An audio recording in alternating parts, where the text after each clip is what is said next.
And a star American athlete is currently detained in Russia. All this and more right now on PS News.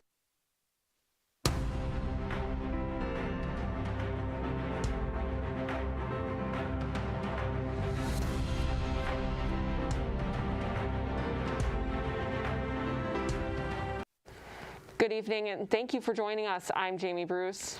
And I'm Haley Olson. Let's take a look at what's happening around the world. The backlash against Russia for its invasion of Ukraine is growing across several industries, and Russian vodka is one of those targets, even triggering one company to change its name. At least 8 states are now urging liquor stores to stop buying and selling Russian-branded booze. But in today's Consumer Watch, Jen Sullivan has why the move may miss the intended target. A growing number of states are boycotting Russian-made booze in support of Ukraine. I have no intentions of bringing them back. Officials in at least 8 states, including Ohio, Utah, Oregon, North Carolina, Alabama, Pennsylvania, West Virginia, and New Hampshire are calling on liquor stores to remove Russian-made or Russian-branded products from their shelves. We sell anywhere around $20 million of Russian-based product at any given over the course of any given year, out of $1 billion or so of spirits that we do sell. So it does have some impact. But experts say the move may miss the intended target because few alcohol brands are imported from Russia and sold in the U.S. In fact, many of the top-selling vodka brands with Russian origins are now distilled in other countries, including the U.S. Boom. That's how we feel about it. One example, Stoli vodka, which is only Russian by name. The vodka is actually made in Latvia, and the company is headquartered in Luxembourg. The invasion triggered a rebrand with the company, announcing it will be sold and marketed only as Stoli. Another example is Smirnoff. Although the brand traces its heritage to 19th century Russia, the company has long been owned by a British spirits company and is manufactured in Illinois. I suppose if there were a Russian beer or a Russian wine, that's coming off the shelves too. 2 of the few vodka brands actually produced in Russia are Russian Standard and Green Mark. For today's Consumer Watch, I'm Jen Sullivan. In the midst of the Russian invasion, Ukrainian leadership is calling for a no-fly zone over their country. NATO is ruling this out, as such a measure could lead to even more escalation. In an interview with Julian Smith, the U.S. permanent representative to NATO, Christian Amanpour, gets the full story. Yes, we can obviously see it unfolding, and you know as well as I do and as well as the whole world does that the Ukrainian leadership, which are heroically defending their country, are expressing frustration. They definitely want a no-fly zone. You have all said that's not even, in the offing. And yet we heard over the weekend that there may be some deals to be made with NATO members' fighter jets, give them or send them into Ukraine and backfill those of perhaps Poland. But now we're hearing from the Poles that that is not it's not happening. Can you tell us if there's any air power going into the Ukrainians right now? Or will there be? Okay. So there's 2 things here. So first, on the no-fly zone, our goal right now is to actually stop the war. We don't want to expand this conflict beyond Ukraine. And so right now, the signal from NATO collectively is that NATO is not prepared to move forward with a no-fly zone. On your specific question about providing MiGs, say Polish MiGs to Ukraine, that is not a NATO decision. That is a sovereign decision for Poland to take. The U.S. has noted that it is willing to sit down and talk through some of the challenges of that. There are a lot of open-ended questions about the number of Ukrainian pilots that are available, how these jets would actually move from Poland to Ukraine. That's all being worked right now. So I don't have a final answer for you on that, but the Ukrainians have asked some NATO allies to provide them with those Soviet-era jets. And so that is something that's currently being considered. The refugee crisis in Europe is worsening by the hour. The United Nations reports that more than 1.7 million people have been forced to flee war-torn Ukraine. CNN's Scott McLean reports near the Poland-Ukraine border. More than 1 million of that 1.5 number that you quoted have ended up in Poland, and the EU's top diplomat says there could be 5 million if the bombing and shelling continues. The cars that you see here, they are the people who have been able to get out of some of these badly shelled, badly bombed out cities or some of the safer places before that happens to them. We're about 5 miles away from the Polish border. We're on the Ukrainian side, obviously, where people are trying to flee, and things have definitely picked up in the last couple of days. The cars here are in for a very long wait. Some people have already been traveling for several days, and one car at the next checkpoint said that they've been waiting for 27 hours. Now, closer to the border, buses are dropping people off to cross on foot, and we have heard some incredible stories there. We met an elderly couple earlier today who told us that they sheltered in Kharkiv in a metro station for 8 days, and only when a bomb went off at a police station nearby, shaking the whole station, did they realize that this war is not ending anytime soon. Listen. This horror cannot be endured. I cannot express it. The fear, the crying children. When I saw a pregnant woman entering the metro, I understood this cannot be forgiven. There is no excuse for this. Many of the people who are fleeing places like Kyiv, places like Kharkiv, they end up in Lviv, either trying to catch a train out of town or driving like these folks here. The mayor of that city, which is still relatively safe, says that his city has reached its capacity to help. So it is calling, or he's calling on international aid organizations to do more. Coming up, people are coming together in solidarity with Ukraine. This and more coming up. Stay with us. Hello, my name is John Lynch. I'm the president of the school's animation club. While other colleges' animation clubs strive to only show just straight anime, our club tries to be something different, as we show a variety of things such as Western animation, Eastern animation, internet animation, films, and so much more. If you want to meet people who have like-minded taste in animation, then feel free to come on down to our club.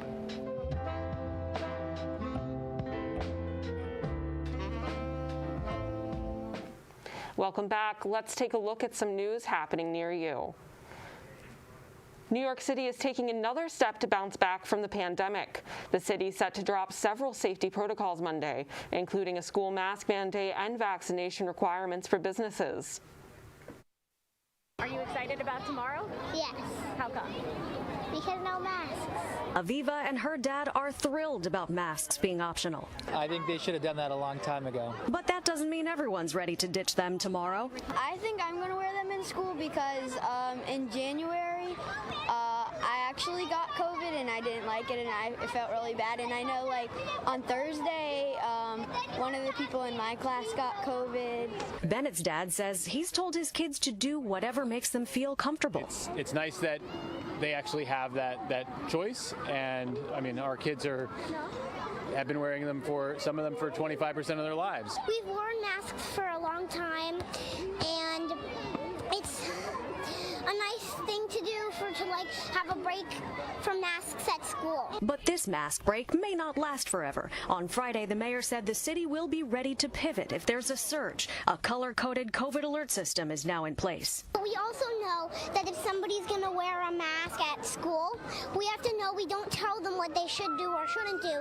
We should just tell them, we should just know that they did that for a reason. Right now, we're at the lowest level with an average infection rate below 2%, which the mayor says makes many of the precautions we've been taking not necessary right now. Restaurants won't have to ask for vaccine proof, something some restaurant owners say has been challenging with customers. At each level, there's clear guidance for what precautions New Yorkers should take. Some of them, they don't want to listen. No, they don't want to wear a mask, no IDs, it wasn't easy. The mayor says not everyone is going to feel comfortable right away. 8.8 million people, 30 million opinions. In New York City, the war in Ukraine has shaken a tight-knit Russian and Eastern European neighborhood known as Little Odessa. CNN's Gary Touchman spoke with residents there who strongly oppose the conflict. Here on the boardwalk next to the ocean, Putin is a killer! Putin is a killer! Anger about the war in Ukraine and about the man who started it, Russian President Vladimir Putin. Anastasia Stepanova was born and raised in Russia, south of Moscow. She came to the United States 8 years ago. I think that he's drunk with power, and I'm not sure what goals he tries to pursue, but I just hope that he will wake up one day and look in the mirror and ask himself, is he happy with what he's done? And one day the answer will be no, and he will step away and he will keep his hands off the people out there. The boardwalk is in Brooklyn's Brighton Beach neighborhood, where the elevated train noisily rumbles over businesses that have signs in Russian. So many people from the countries of the former Soviet Union live here that the neighborhood is also known as the Little Odessa.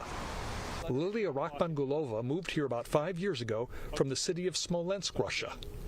Lilia, you are from Russia. What do you think of Putin? Putin убийца, killer. Putin is killer. Putin is a killer, she says. This should not have happened. We live together with Ukrainian brothers and sisters. This has to be stopped. Inside the Brighton Bazaar grocery store, full of Russian specialty foods and delicacies, we meet Michael, who moved here about 20 years ago from Moscow. Government of Ukraine and government of Russia should negotiate it. The war shouldn't be. I agree with this. But do you think Russia has any business invading Ukraine? Probably not. Up the road a bit is the Brooklyn Banya, a traditional Russian bathhouse with the TV tuned to Russian news and clientele from the countries of the former Soviet Union. Alona Kruglak is a Ukrainian, has owned the business for 2 decades, and says everyone has always gotten along here. And now all of a sudden we're being divided, saying, you're Ukrainian, I hate you, you're Russian, I hate you. It's just not so. Nobody hates anybody. Nobody wants this war. Here at the Brooklyn Banya, we meet one woman who says both her parents were sent to a Soviet gulag in Siberia after World War II for political activities. Tiu Altasar immigrated to the U.S. from Estonia. I think it's unbelievable, especially because this war is now like a 20th century war on 21st century, and I feel hopeless because knowing what Putin could do, it could be a forever war. Back at the beach, Anastasia says for her, this is unbearable. I lost my sleep. I lost my appetite. I cry every day. I read the news. And I just... Can I say one thing in Russian? Yes. Держитесь, пожалуйста. Мы все вместе, и здесь мы все вместе за вас. И все будет хорошо, потому что по-другому быть не может. What does that mean? I said that please hold on, and we're together here for you and there for you, and everything will be good because there's no other way. Gary Tuchman, CNN, New York. A third round of talks between Ukraine and Russia is scheduled for Monday, according to negotiators. This comes as the UN says more than 1.5 million Ukrainians have fled the country in fear for their lives. First responders to the World Trade Center terror attacks on 9/11 are at a higher risk for blood cancer. That's according to the new study published in the journal Nature Medicine on Monday. For 2 years, researchers collected blood samples from nearly 500 firefighters and emergency medical service workers. After controlling for age, sex, and race, the data showed that firefighters who were exposed to toxins, dust, and debris at the World Trade Center site were at least 3 times more likely to have a cancer-causing gene mutations, in their blood than firefighters who did not report to the site. Researchers also found that the prevalence of gene mutations increased with the age of the exposed individual. The types of mutations identified in this study have also been associated with an increased risk of cardiovascular disease. Coming up, a star American athlete is currently detained in Russia. Stay with us.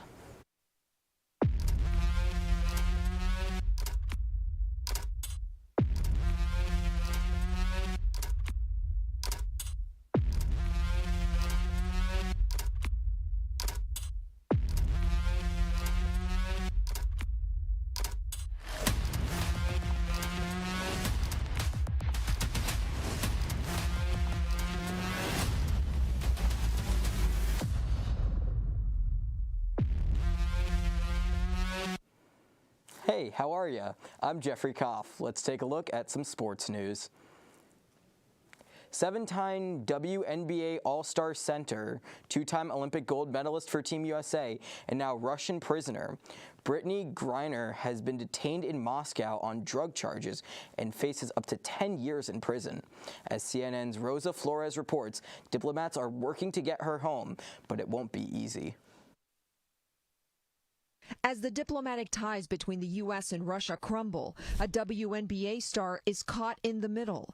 Phoenix Mercury center Brittany Griner was arrested on drug charges after Russian customs officials said they found vape cartridges that contained cannabis oil in her luggage at an airport near Moscow in February. Griner remains in custody. I've talked to a couple of sources, and they said it's been a couple of weeks that this has been going on. One source said since the NBA All-Star game. Secretary of State Antony Blinken gave few specifics on Griner's case. Whenever an American is detained anywhere in the world, we of course stand ready to provide every possible assistance, and that includes in Russia. The episode comes as the United States has implemented economic sanctions on Russia as its assault on Ukraine intensifies. What does the timing of the detention tell you? I think it tells you everything. The trajectory of the case now will probably be different, and so they will definitely look for a sort of a certain bargaining chip effect, propaganda effect. Given the timing of this, does the U.S. have limited leverage given what's going on in Ukraine? Oh, for sure. So President Putin has declared that the West is at war with him by levying these economic sanctions. He has likened them to war. And so this being an American citizen who can potentially be accused of carrying a substance she was not supposed to be carrying, of course, whether that actually corresponds to the facts, we don't even know, and I wouldn't put anything beyond the authorities there. This is probably a propaganda trick. Congresswoman Sheila Jackson Lee, who represents Griner's home city of Houston, calling for her release. I don't want to disregard a sovereign nation, but Putin has disregarded sovereign nations his entire service in this world. And anyone that is killing and attacking and destroying Ukraine, their neighboring country that does not bother them, has no right to hold Ms. Griner, period.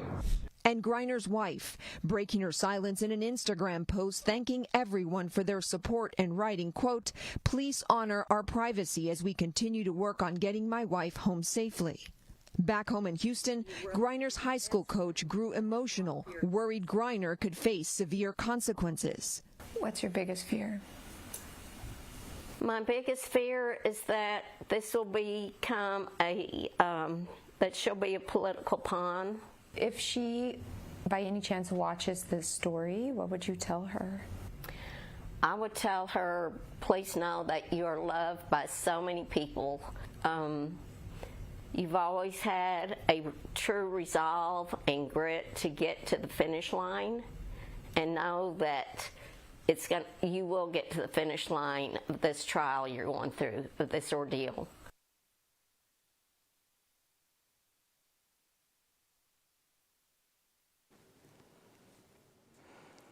There will be no spring training for Major League Baseball, at least for the next 2 weeks. The league made the announcement Friday after it failed to reach an agreement with the players' union. This isn't the first cancellation as the organizations try to hammer out a deal. Last week, all spring training games through Monday were canceled, as well as the first 2 series of the regular season. Opening day was supposed to be March 31st, and with the new announcement, the earliest spring training games could start would be March 18th. The stoppage marks the first time professional baseball has been canceled due to a labor dispute since the 1994-1995 season. Players are not getting paid for games that don't happen. That's all I've got for sports. Back to the desk with Haley and Jamie. Thank you so much for joining us tonight. We'd like to wish everyone a happy International Women's Day. Unfortunately, that's all the time we have for PS News. I am Jamie Bruce, and thank you for joining us. I'm Haley Olson, and to stay up to date with PS News and PS TV programming, be sure to follow @Plattsburgh State TV on all social media platforms. Have a great night, Plattsburgh.